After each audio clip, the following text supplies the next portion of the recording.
día es bastante importante saber cuáles son las características de los distintos materiales que vamos a usar. Para esto nosotros realizamos diversos ensayos. Entre estos están los ensayos dinámicos, y entre los ensayos dinámicos uno de los más conocidos y estandarizados es el ensayo Sharpe. En este ensayo nosotros dejamos caer un péndulo de 90 grados, que está en 90 grados, sobre una probeta. Las probetas que utilizamos son dos de distinto material, una de acero y otra de aluminio.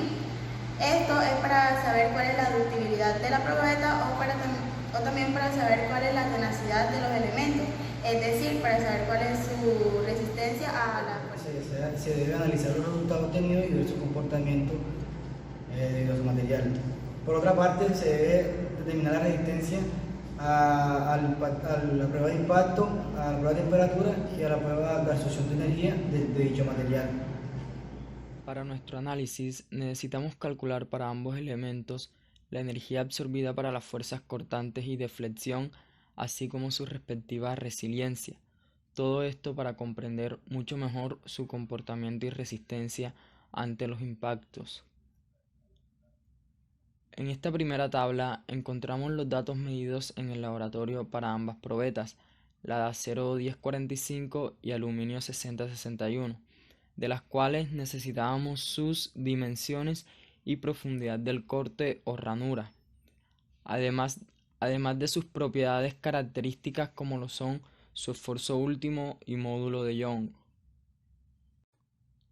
A continuación se presentan algunas fórmulas que fueron fundamentales para el cálculo de las fuerzas de cortante y flexión, para poder calcular la energía absorbida estática con esta fuerza. Esta primera fórmula hace referencia a la fuerza cortante que experimentan los elementos. En un primer momento necesitábamos conocer su esfuerzo de rotura para poder calcular esta fuerza. La segunda fórmula que nos plantean se refiere a la fuerza de flexión que experimentan los elementos. Para este caso necesitábamos conocer su respectivo esfuerzo de rotura, además de su momento de inercia.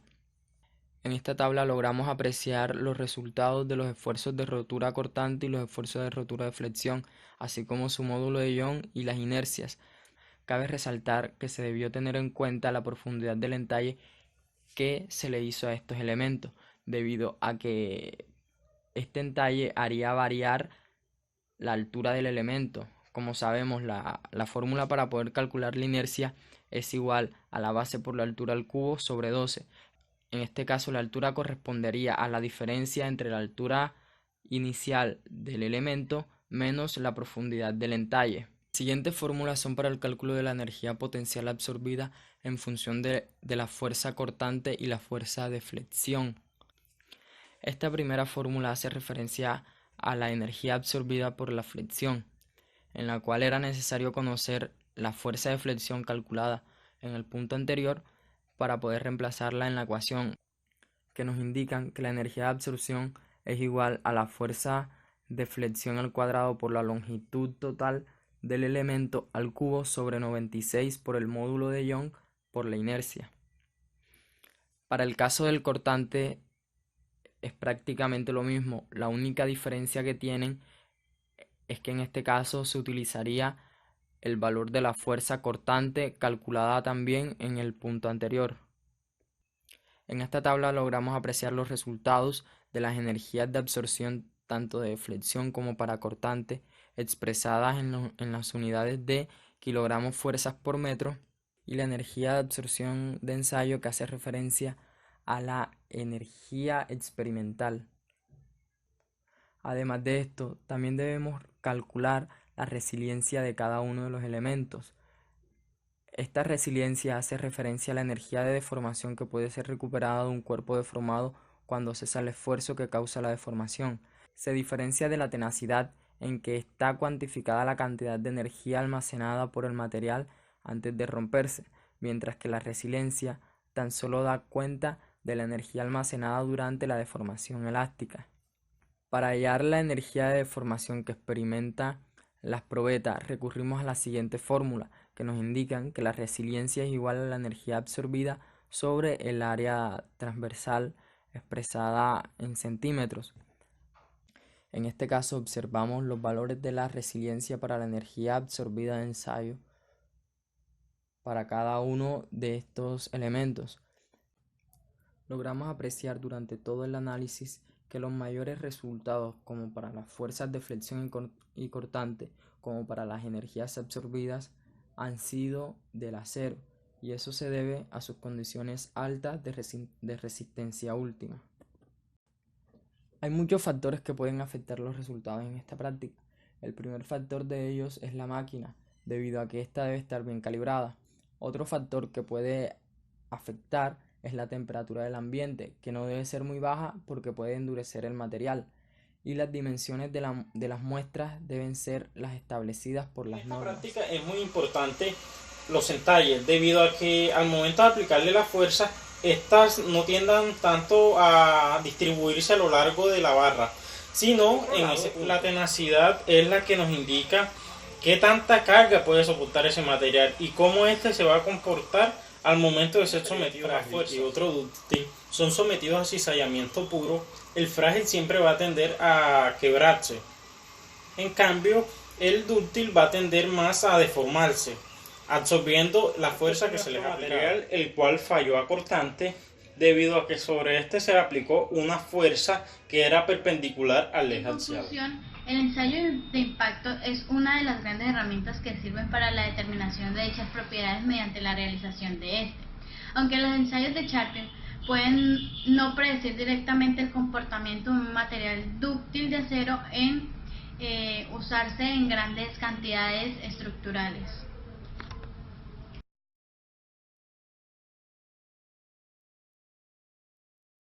Cuando se analizan estructuras, en este caso analizaremos vigas.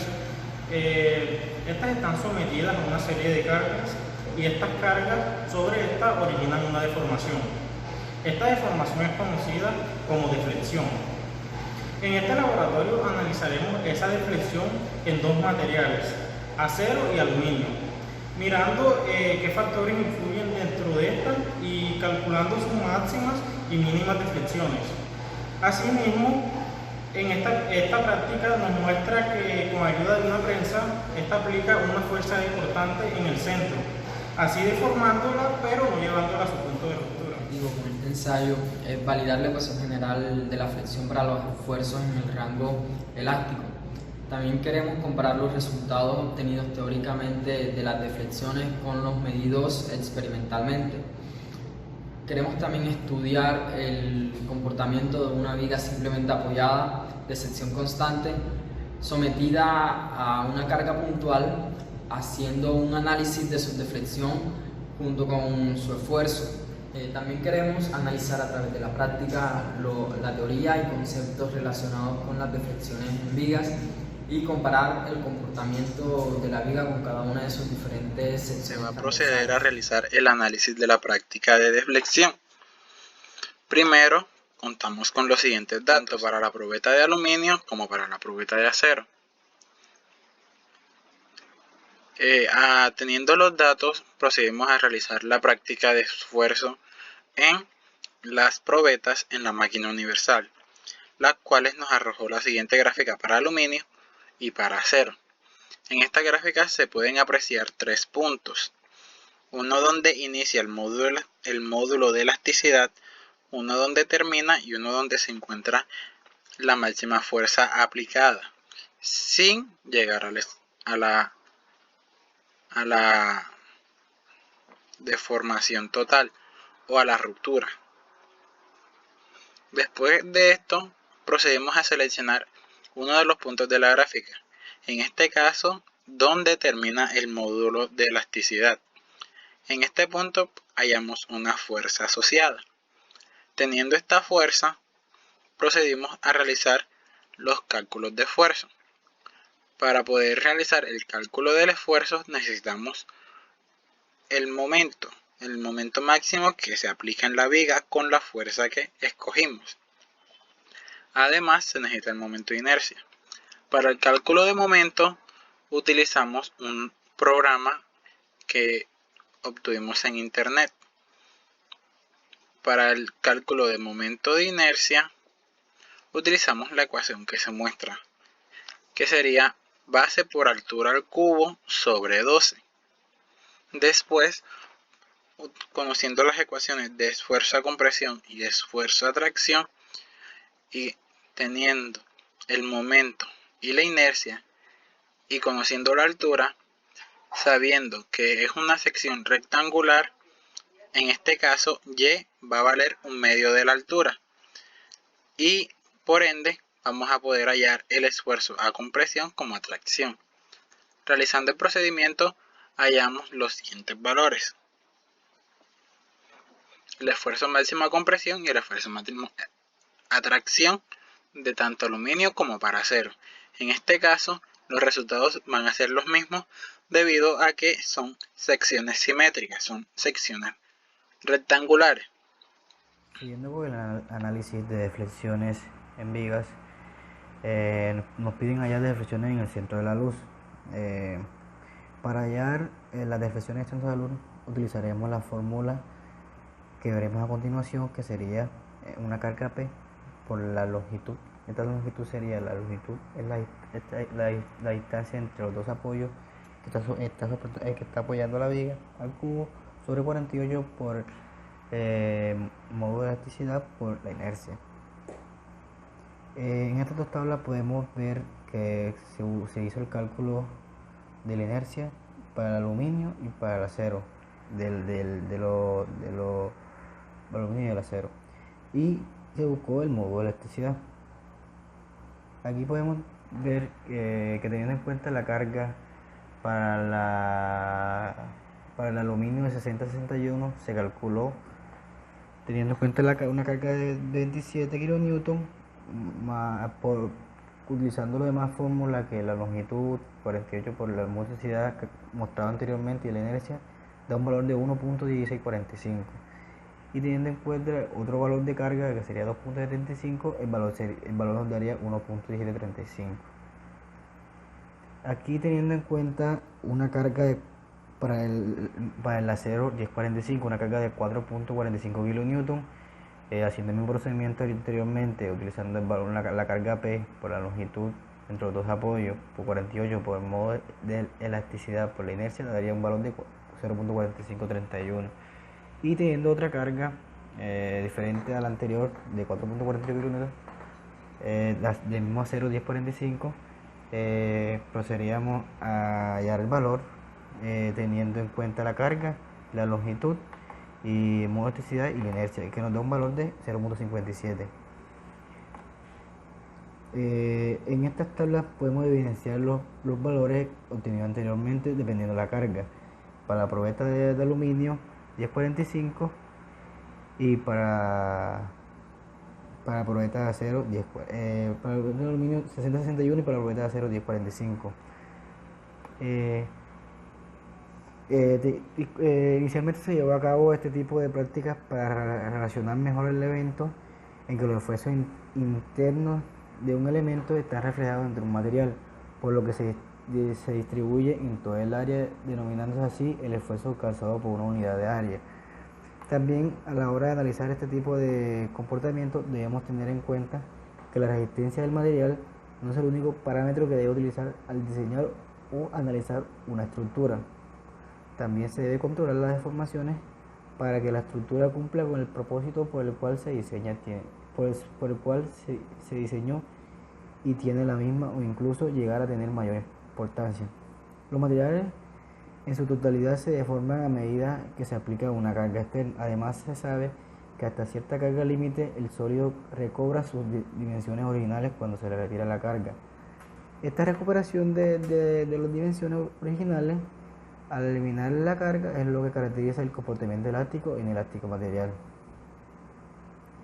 Y por último, el análisis mostró que el acero soporta una carga suficiente para trabajar con aplicaciones de cargas moderadas, y podemos ver cómo varían los resultados a medida que se cambia el material, quedando evidencia que el aluminio es el que menor respuesta estructural tiene en cuanto a la resistencia de deflexiones. Por consiguiente, se nota que los resultados de una variación en lo teórico con lo experimental, pero en síntesis fue un ensayo que cumplió las normas que lo rigen. su resistencia, la manera en que este se deforma, porque esto nos puede ayudar para saber si cumple con su objetivo estructural o no. También tenemos que tener en cuenta de que muchos materiales o de que los materiales hasta cierta carga pueden volver a su estado o a la forma que tenían antes. Esto porque los materiales pueden ser elásticos o inelásticos. También tenemos que tener en cuenta que entre más grande la viga, independientemente de la calidad del material, pero también como algo extra, entre más grandes las dimensiones de la viga, esto puede ayudar a su inercia. Entre mayor inercia, menores deflexiones que se pueden tener. También tenemos como otra conclusión de que el acero puede soportar cargas moderadas, mientras que el aluminio soportó más cargas.